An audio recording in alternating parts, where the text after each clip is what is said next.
Zwino ri na muthusa mu-chancellara wa University ya Johannesburg Prof Vho-Tshilidzi Marwala vhane vha khou ṱutshela University yeneyo vha tshilivha kha University ya United Nations kha vhuimo honoho ha muthusa mu-chancellara ubva nga ḽa u thoma ḽa nwedzi udaho wa Thafamuwe.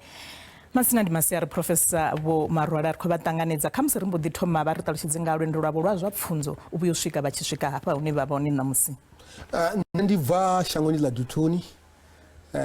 Ndo dzhena tshikolo Duthuni Primary School hovho tshipfi Tshivhambe hovho tshipfi Duthuni Primary School ndi tshi swika ndi tshi ṱwa hovho tshipfi Tshivhambe nda dzhena Ligege ndi tshi swika hovho tshipfi Ligege ndi tshi ṱwa hovho tshipfi zwa Tshiedana nda dzhena Dimani nda dzhena Mbilwi nda ita standard 9 na standard 10 ndo ya nda guda degree ya mechanical engineering ngei United States University. Nda fedza ndi tshi khou ita PhD ya artificial intelligence vhuṱali ha kholekole University of Cambridge England. Nda vhuya South Africa ndi sathu vhuya South Africa ndo ya nda shuma University of London. Ubva hanefho nda vhuya nda shuma South African Breweries nda ya nda shuma Vetse nda University of Johannesburg nda ndi dini wa engineering nda fedza ndo no vha principal wa university.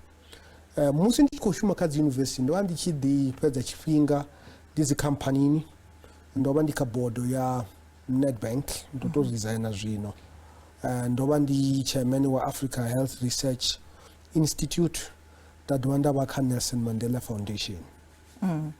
Vho sumbedzisa hafha ubva vha tshi thoma tshikolo hovha hu khou ḓivha na dzi tshanduko kha musi ri sedze zwihulwane zwine vha ḓivheleswa zwone zwa 4IR vha nga ri mini nga izwo zwithu kha musi ro sedza khaedu dzine ra khou ṱangana nadzo kha shango ḽashu.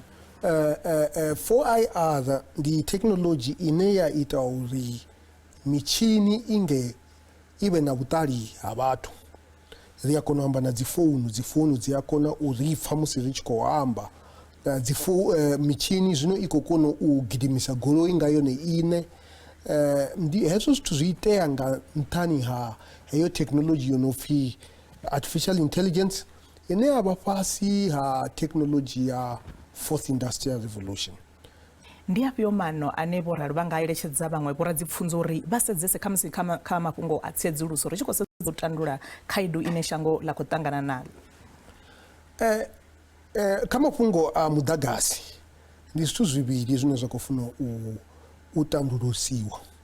Tsha u thoma ndi gwama ḽa Eskom. Eskom a ina tshelede ine ya nga kona u ita uri i maintain dzi infrastructure dzayo.